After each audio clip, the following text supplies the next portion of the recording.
Hello, it's Sarah from Arc of Hearts. And even though this is kind of in the middle of, coming up to the middle of the month, I did want to post my Women in Translation TBR. This is Women in Translation month. And if you've spent any time on BookTube this month, you recognize that there are a lot of people that are reading books in translation. I'm a huge fan of both women writers and own voices. And so this is a fantastic time of year where I get the opportunity to read what women have been talking about in other parts of the world and having the opportunity to read it translated for me into English. And so I'm just a huge fan of this. I try to read works in translation frequently anyway, so this just gives me a chance to kind of double down and see what I can get to. So I wanted to put this up because there's going to be a special Women in Translation Readathon that's happening, and it's happening the 25th through the 31st. And it's being hosted by Matthew Sciarappa and also Kendra Winchester. And I'll put both of the links to their videos below. And they're both fantastic booktubers. If you don't follow them, you're crazy. You should be following them. But let me kind of talk through. It looks like it's a really great readathon and a lighter touch than some of the others that I've been doing lately. So I wanted to jump in and offer some suggestions.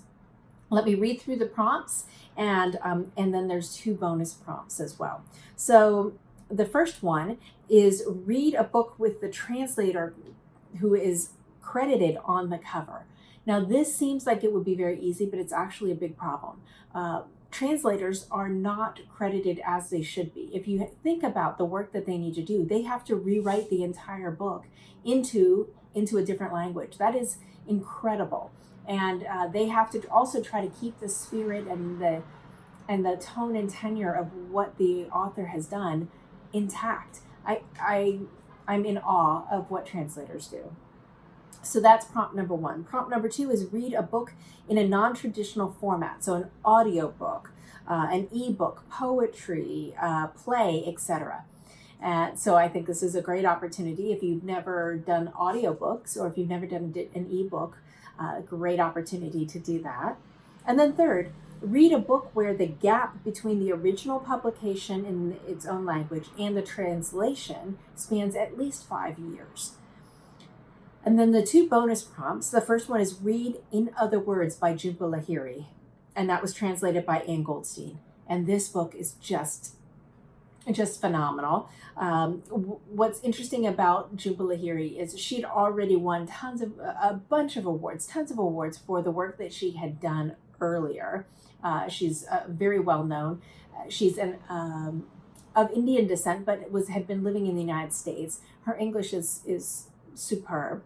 But on a trip to Italy, she fell in love with Italian, moved to Italy, learned the Italian language deeply, and wrote this book in Italian and had someone else translate it into English. She's next level brilliant. And then, and the book is fantastic. And the second book, this is one of Matthew Sciarappa's favorite books, and this is The Girl Who Wrote Loneliness by KYUNG-SOOK Shin, and it's translated by Jung. I hope I pronounced that correctly. And I already have grabbed that one in audio. So I'm going to try to knock 2 of those out. So I'll be the bonus and prompt 2 because I'll be listening to it. So let's talk through some of the books. So I'll have Celestial Bodies. I've been working on this. If you've watched any of my weeks of reading, I had to put this down because I was reading Shin 2 and it was a little too similar with multi-generational narratives. So I'm looking forward to getting back at this, and I'm going to hold this for the readathon. Unfortunately, it does not have, this will cover number 3, so the span of 5 years. So that'll work there. This is another book. This is Knots Stories, and this is by Gunnhild Oyehaug. I hope I pronounced that right. And this was first published in Norway, and this is a radical collection of short stories ranging from the surreal to the oddly mundane, prodding the discomforts of mental, sexual, and familial bonds. And I was really happy to have a signed copy when she came to the Bay Area Book Festival, which I'm very happy about that. So I'm going to try see if I can at least get a few of those stories in. The next book is 100 Shadows, and this is by Hwang, Jungeun, and it's translated by Jung. This was hand sold to me by Patty at Libraria.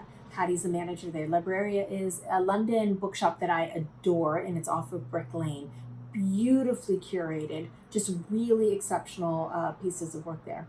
And what it says in the front cover is, in a slum electronics market in central Seoul, a city better known for its shiny sized skyscrapers and slick pop videos, an awkward, tentative relationship grows between a repair shop assistants, Yeonjo and Moonjae.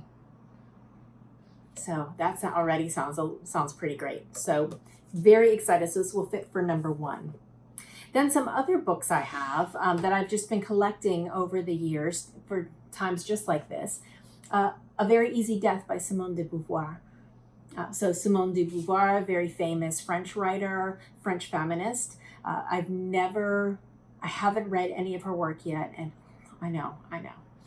I call myself a feminist. So I really should read this. And this has been long considered one of Simone de Beauvoir's masterpieces. And it's the profoundly moving day-by-day recounting of her mother's death. Yeah, and this one I may not get to it this time. Then I also have this. This is The Perfect Nanny. And this was translated from the French by Sam Taylor. Very happy. Also, I listened to her speak. She did a private reading for this group that I'm a part of that supports women's literature in the Bay Area. And she said, to Sarah, a lullaby to keep you awake. Pretty good. And so this is The Perfect Nanny. And this is the story of kind of based off of a trial that happened in New York City. That was the inspiration, where a nanny killed the children. And so I haven't read this yet. It's kind of a thriller, very psychological, looking forward to it. And then there's also the very famous Madonna in a Fur Coat by Sabahattin Ali. And this is, let's see who translated from the Turkish by Maureen Freely and Alexander Daw. A shy young man leaves his home in rural Turkey to learn a trade and discover life in 1920s Berlin. 1920s Berlin, wow. Then this is just the sweetest cover. Look at that. This is Lena Devani's 7 Lives and One Great Love, Memoirs of a Cat. It just looks so cute. This is translated by... translated from modern Greek by Konstantin Maksoukas. Anyone who's ever lived with cats know how cunning, tender, smart, ferocious, underhanded, ingenious, foolish, and completely adorable they can be. These words describe Sugar Zach to a T. So that just looks like a fun, sweet little book. Then 2 others I want to talk about. I've had this one for so long and I've been wanting to read this. This also would cover for the translator on the cover which is Sphinx, and this is by Anne Garréta.